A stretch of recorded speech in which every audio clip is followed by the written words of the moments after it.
한 주간 편안하셨습니까? 옆에 분들하고 인사 나누겠습니다. 주님의 교회 잘 있으십시오.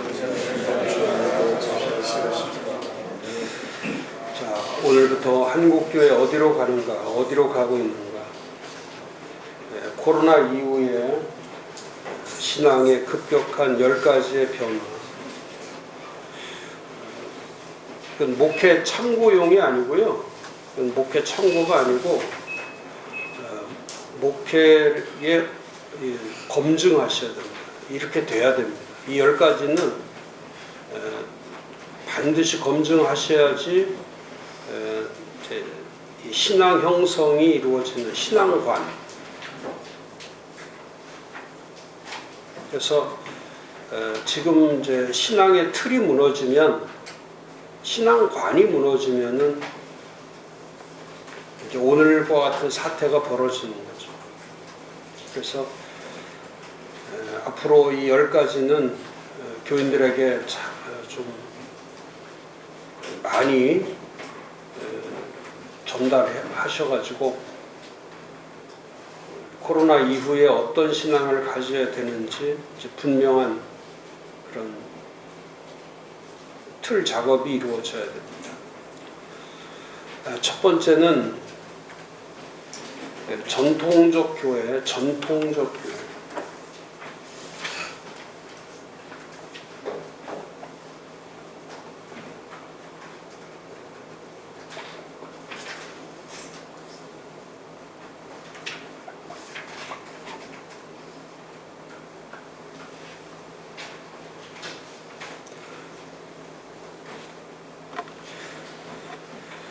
코로나 이전에는 그 전통적 교회, 그 지금까지 이제 개혁주의적 교회를 얘기하는 거죠. 전통적 교회란 개혁주의적 교회. 근데 이 개혁주의적 교회가 무너져 버린 거죠. 그러니까 교회는 개혁주의적이라는 뜻은 뭐냐면, 교회는 개혁주의가 뭡니까? 항상 성경의 말씀이 언제나 근거가 되는 거죠. 개혁주의 교회는 이제 성경 말씀이 근거가 되는 거죠. 그리고 그 성경으로부터 모든 그 연결이 이루어지는 거죠. 근데 코로나 이후에 지금 등장하는 사이버 교회, 또 가상 예배, 이제 이런 일들이 벌어지면서 전통교회가 지켜와야 할 그 전통적 교회의 패턴, 그런 영적인 패턴이 과거와 다르게 지금 변질되고 있는 거죠. 그래서 이 교회는 이 전통적 교회를 지키는 겁니다. 그런데 이제 탈교회가 되면은, 탈교회로 가면은 이제 전통적 교회관을 약화시키고, 그리고 이제 대치하는 교회가 나오는 거죠. 그래서 저는 지금 이대로 한국교회를 방치해버리면 이제 공교회성이 무너지고, 전통적 교회가 가지고 있던 공교회성이 무너지고, 이제는 가상교회라는 새로운 이제 그 패턴이 나오는 거죠. 그러니까 가상교회는 가상의 신앙을 만드는 거고, 그 가상신앙과 가상교회가, 가상예배가 만들어지면은 이제 그 교회를 가리켜서 이제 탈교회라고 말할 수 있는 것이죠. 그래서 앞으로 저는 한국 교회는 엄청난 싸움이 벌어질 건데, 그 싸움이 뭐냐면 지키는 교회와 탈교회와의 싸움이에요. 어느 교회가 지키는 교회고 어느 교회가 탈교회로 갈 건가. 그래서 한국 교회는 지금부터 싸움이 시작됐다, 이렇게 보면 됩니다. 그래서 이 비가시적인 문제인데, 가시적 교회와 비가시적 교회에서 가시적 교회를 추구하다가 이제 비가시적 교회. 그러니까 교회가 가지고 있어야 될 그 절대적 교회성을 상실해 버리는 거죠. 그래서 앞으로는 성경적이고 신학적이고 목회적인 탈교회로 가지 않으려면 어쩔 수 없는 거죠. 신학적 교회, 체계화된 신학적 교회, 말씀으로 체계화된 신학적 교회가 약간 뭐 성경적 교회, 신학적 교회, 이제 목회가 이루어지는 교회가 돼야죠. 가상 교회는 목회를 할 수 없죠. 사유적 교회는 목회를 할 수가 있는 게 아닙니다. 그래서 저는 이제 5가지로 탈교회를 말하는데, 지금부터는 이 5가지의 탈교회들은 정리될 거다. 저는 이제 그렇게 보는 거죠. 이제 이 코로나가 끝나고 나서 한 10월 정도, 9월 총회나 각 교단의 총회나 10월 정도 가면은 이제 탈교회 문제가 부상이 될 거고, 이제 부상되고 나면 탈교회가 어떤 교회인지를 아마 제가 지금 강의하는 것처럼 이런 내용들이 모든 교단들을 통해서 아마 공론화될 거라고 저는 생각합니다. 첫 번째는 현장이 없는 가상교회와 예배는 탈교회의 특징이다.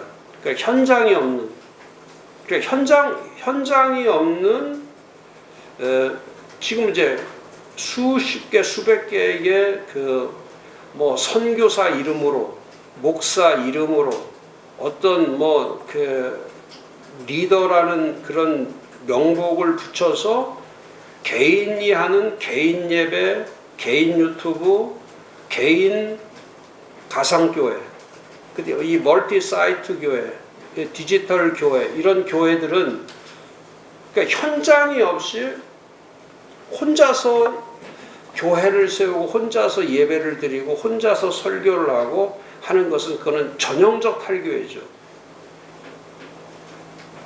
그러니까 교회란 현장이라는 공적인 곳에서 세워지는 교회를 진정한 교회라고 부르는 거죠. 그러니까 목사님들이 지금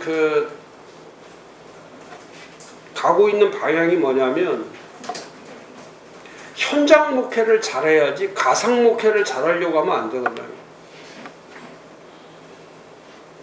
인터넷 목회를 잘하려고 하면 안 된단 말이죠.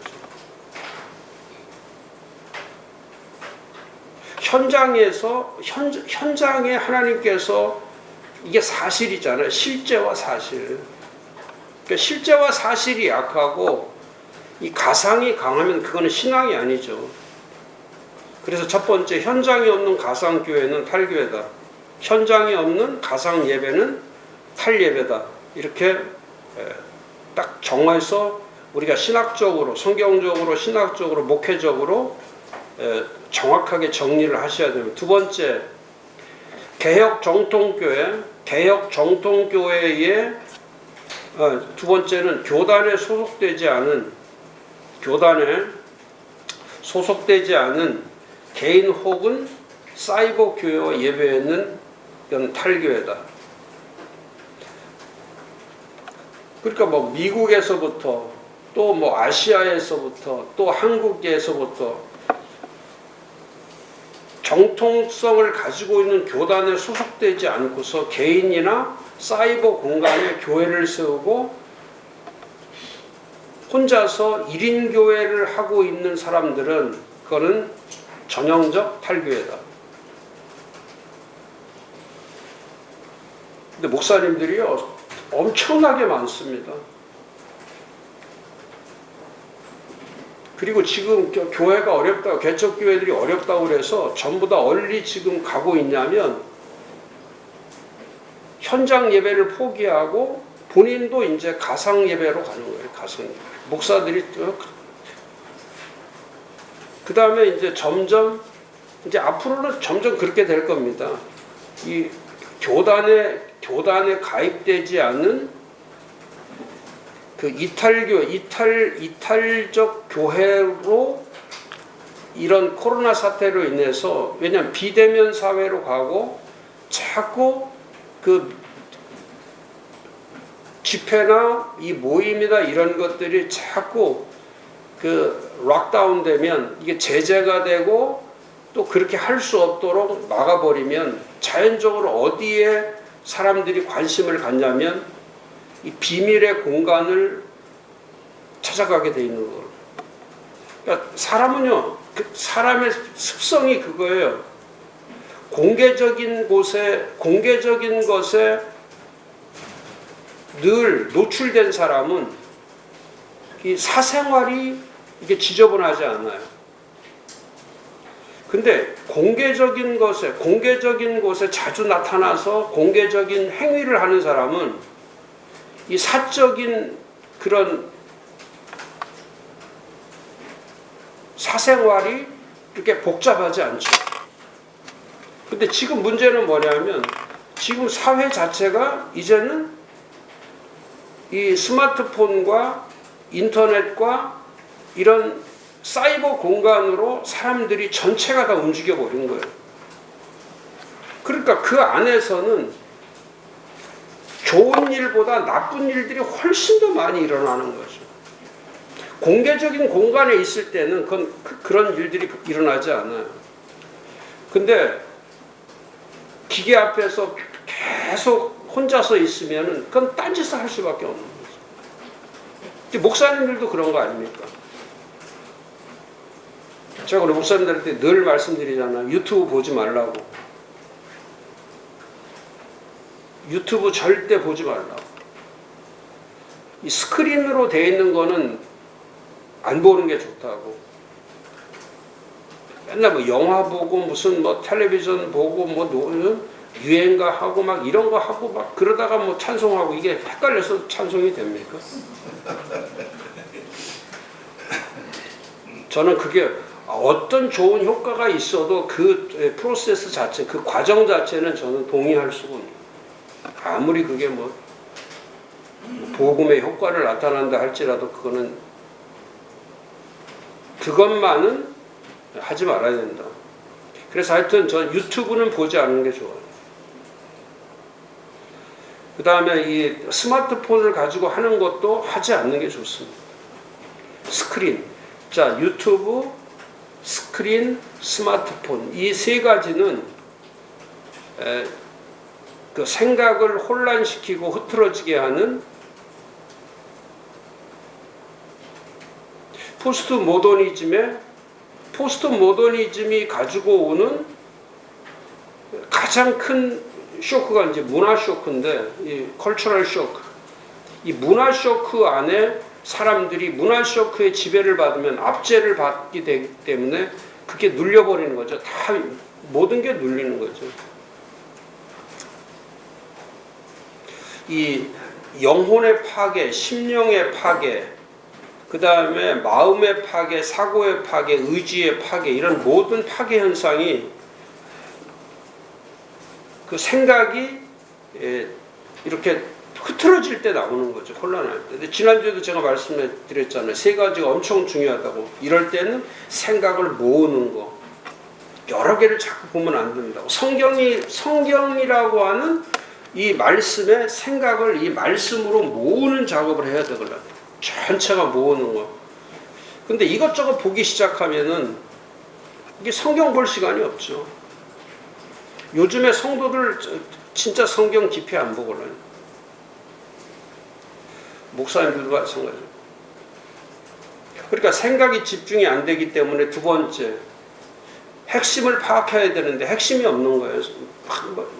너무 들은 게 많고 너무 본 게 많으니까 이 보고 들은 것에 대해서 정확한 핵심 파악이 안 되는 거죠.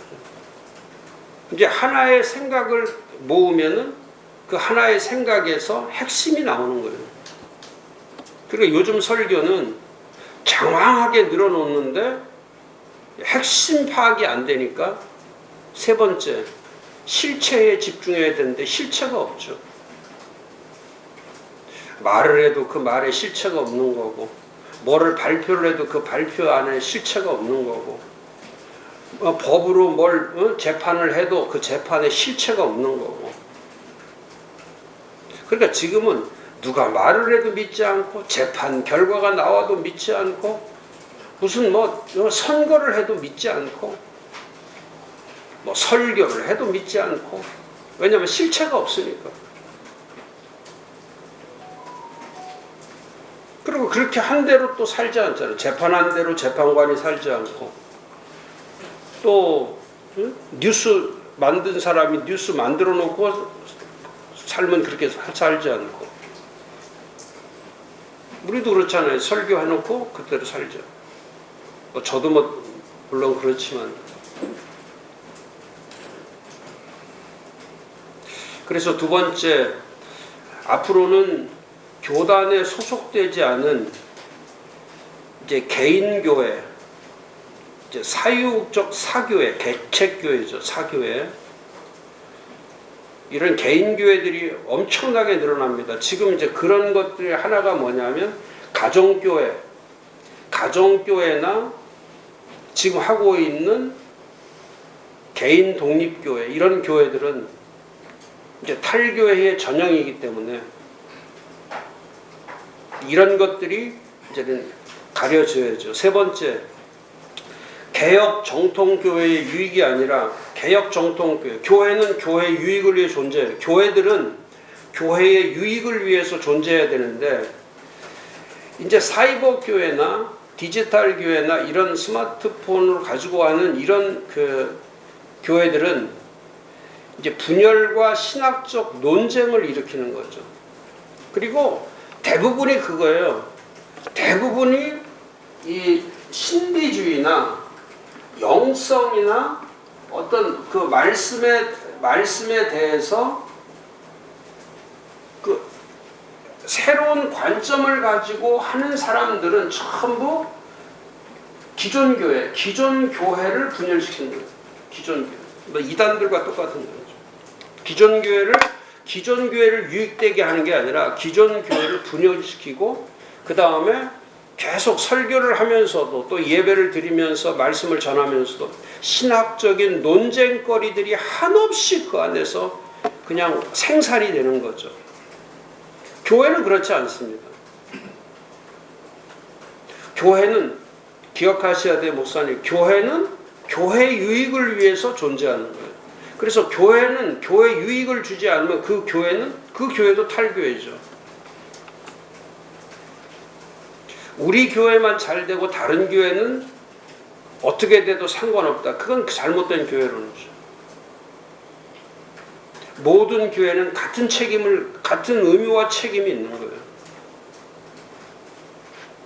그러니까 지금 한국 교회가 이렇게 사유적 교회로 흘러가 버린 거는, 이거는 한국 교회의 목사들이 가지고 있는 신학적 백그라운드, 성경적 백그라운드가 전부 다 개인 중심으로 되어 있기 때문에 그럽니다. 그러니까 우리 교회론이 잘못된 거예요. 우리 교회론이 처음부터 제가 그랬잖아요. 이 교회를 세울 때에 이 근거가 같아야 되는데, 이 개인마다 이건 다르기 때문에, 개인마다 취향이 다르고 사고가 다르고 의식이 다르고 생각이 다르고 배경이 다르고 믿음이 다르고 다 다르기 때문에 교회들이 다 다른 거예요. 그래서 처치 플랜팅을 할 때는 가장 중요한 것이 뭐냐면 근거를 뭘로 세우느냐, 근거가 뭐냐. 그래서 이 파운데이션 작업을 잘 해야 돼. 교회의 파운데이션, 교회의 근거가 뭐냐. 그래서 공교회관이라는 게 뭡니까? 아주 중요하잖아요. 공적 교회.